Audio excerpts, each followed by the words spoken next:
میرے نبی پاک نے فرمایا 3 کام کرو تمہیں فائدہ ہوگا. حضرت عبدالرحمن ابن عوف فرماتے ہیں میں نے اس کا تجربہ کیا اس حدیث کا، اور آپ فرمایا کرتے تھے مجھے اللہ کی عزت کی قسم جو میرے نبی نے کہا حق اور سچی کا ہے، حق اور سچ کا ہے. حضور سید عالم صلی اللہ علیہ وسلم نے فرمایا صدقہ دینے سے مال کم نہیں ہوتا. صدقہ دینے سے مال جی کیا کرنے سے؟ یہ وعدہ ہے نبی پاک کا.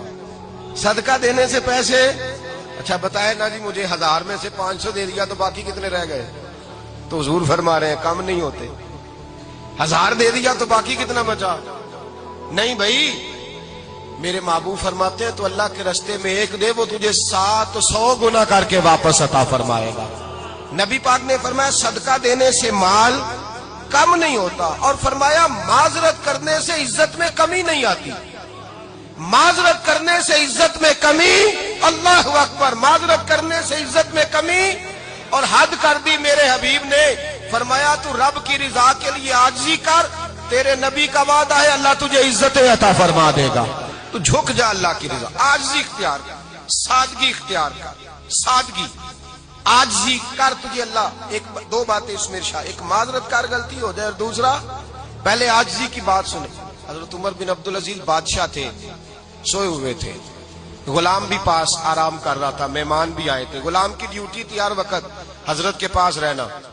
اب سوئے ہوئے دیر ہو گئی، غلام بیچارہ تھوڑا تھوڑا اونگ آتے آتے سو گیا. حضرت چراغ روشن تھا، کچھ لکھ رہے تھے، مہمان بیٹھا تھا، خادم سو گیا. اب چراغ نہ آہستہ آہستہ گل ہو گیا، بجھ گیا. حضرت اٹھے، بوڑھے آدمی تھے، چراغ صحیح کرنے. مہمان کہنے لگے حضور میں نہ کر دوں، میں نہ کر دوں. کہنے لگے نہیں تم مہمان ہو، مہمان سے خدمت نہیں لی جاتی.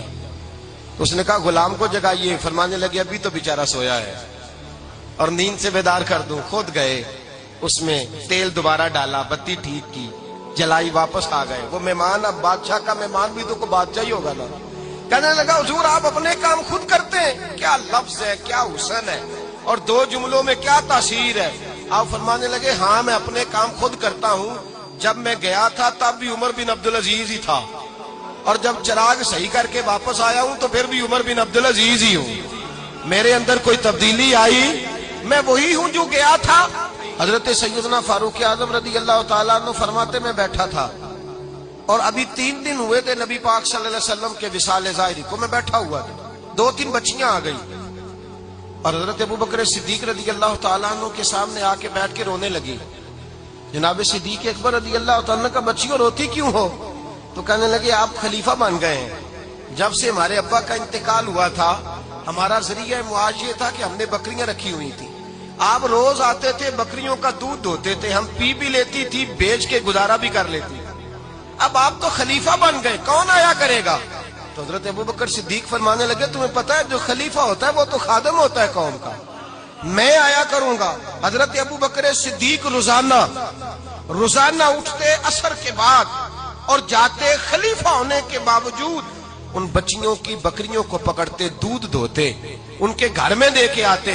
حضرت فاروق اعظم جب بھی دیکھتے تو کہتے ابوبکر تو پیچھے آنے والوں کے لیے راستہ بڑا مشکل کر رہا ہے، بڑا مشکل کر رہا ہے. جگر راہ وفا میں نقش ایسے چھوڑ آیا ہوں، میں جس منزل سے گزرا ہوں وہ اب تک یاد کرتی ہے.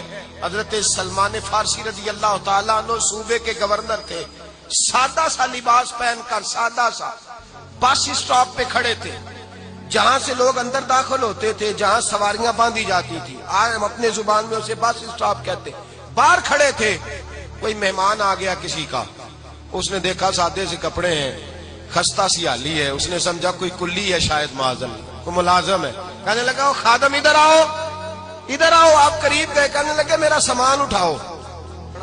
امام غزالی فرماتے ہیں جب تو علم پڑھنے بیٹھتا ہے تو یہ بھی خیال کرنا تیرے اندر تکبر کا بوٹا نہ لگ جائے.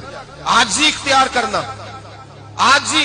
سر پہ رکھا ہوا ہے سامان. حضرت سلمان فارسی نے، گورنر صاحب نے، اس آدمی کا، مہمان کا سر پہ سامان رکھا اور جا رہے. سنو اور غور کرو. جب جا رہے تھے جو آدمی بھی ملتا گورنر صاحب ہمیں دے دے. مہمان پریشان ہو گئے، کہنے لگے حضور آپ گورنر ہیں؟ فرمانے لگے نہیں، یہ تو میرا دنیا داری کا نام ہے جو ان لوگوں نے رکھا ہوا ہے، اصل میرا نام وہی ہے جو تو نے لے کے پکارا ہے، اصل نام وہی ہے۔ تو نے کہا غلام ادھر آ، آپ فرمانے لگے پہلے میں ایک یہودی کا غلام تھا، پھر رب تعالیٰ نے فضل کیا تو میں محمد عربی کا غلام ہو گیا، رسول اللہ کا غلام ہوں، اور جب میں نبی پاک کا غلام ہوا ہوں تو اس سارے صوبے کا امام ہو گیا ہوں، تو اصل تو میں غلام ہی ہوا نا۔ دوسرا میرے نبی پاک صلی اللہ علیہ وسلم نے ایک تو عاجزی سے عزت ملتی ہے، تکبر سے عزت، وہ جو بندہ جھجکتا ہے نا تیرے نیڑے جانے سے، تو کہتا ہے میری بڑی عزت کرتا ہے، وہ عزت نہیں کرتا۔ شیر کی عزت ہوتی ہے کہ خوف ہوتا ہے؟ بولے نا تو نہیں نہ ڈر لگتا ہوتی کو۔ شیر کا کیا ہوتا ہے؟ خوف، اس کی عزت نہیں ہوتی۔ تو درندہ ہے، درندوں کی بھی کبھی عزت ہوتی ہے؟ تو جو آدمی ڈنڈے کے زور پر لٹکا کے ڈنڈا اور وہ لوگوں سے عزت کرا رہا، تو بھائی یہ تیری عزت نہیں ہے، تیرا خوف ہے۔ عزت عاجزی میں ہے، انکساری میں ہے۔ اور دوسرا میرے نبی پاک صلی اللہ علیہ وسلم نے فرمایا عزت معاف کرنے میں ہے۔ عزت کس چیز میں ہے؟ بدلہ لینے میں عزت، یہ حقائق ہے۔ عزت بدلہ لینے، جس نے ایک تھپڑ کے جواب میں دو مارے وہ باعزت نہیں، بلکہ مسند امام احمد بن حنبل پڑھی، حضرت موسیٰ علیہ السلام کوہ طور پہ کھڑے، میرے رسول پاک علیہ السلام فرماتے ہیں جناب موسیٰ علیہ السلام نے اللہ کی بارگاہ میں عرض کیا، اے اللہ ساری دنیا کہتی ہے ہم عزت والے ہیں، ہم عزت والے ہیں، من اعز عبادک یا اللہ، اے اللہ تو بتا تیرے بندوں میں عزت والا کون ہے؟ تو حضرت موسیٰ کہتے ہیں رب کریم نے فرمایا اذا قادر غفارا، جس کے پاس بدلہ لینے کی طاقت ہو پھر بھی معاف کر دے وہ بڑی عزت والا ہوا کرتا ہے۔ جو اینٹ کے جواب میں پتھر مار سکتا ہو، جو گولی کے جواب کے اندر 15 گولیاں مار سکتا ہو، لیکن معاف کر دے وہ بڑی عزت والا ہے۔ عزت والا ہے جو معاف کرے۔ حضرت فخر جہاں دہلوی بہت بڑے درویش تھے، سلسلہ عالیہ چشتیہ کا بہت بڑا نام، اور اس صوفی کے آپ حالات پڑھیں تو رب کریم نے بڑا ہی نوازا ہوا تھا۔ دلی کی جامع مسجد کے خطیب، اور ان کی کرامت یہ تھی کہ جو آدمی آ کے سامنے کھڑا ہوتا تھا نا اسے بتانا نہیں پڑتا تھا کہ میرے دل میں کیا ہے، بتانا نہیں پڑتا تھا۔ سامنے آ کے کھڑا ہوتا تھا تو حضرت ہاتھ اٹھاتے تھے، کہتے تھے اللہ یہ بے اولاد ہے اسے اولاد عطا کر دے۔ دوسرا آ کے کھڑا ہوا، خوشی نہیں ہو رہی آپ کو؟ دوسرا آدمی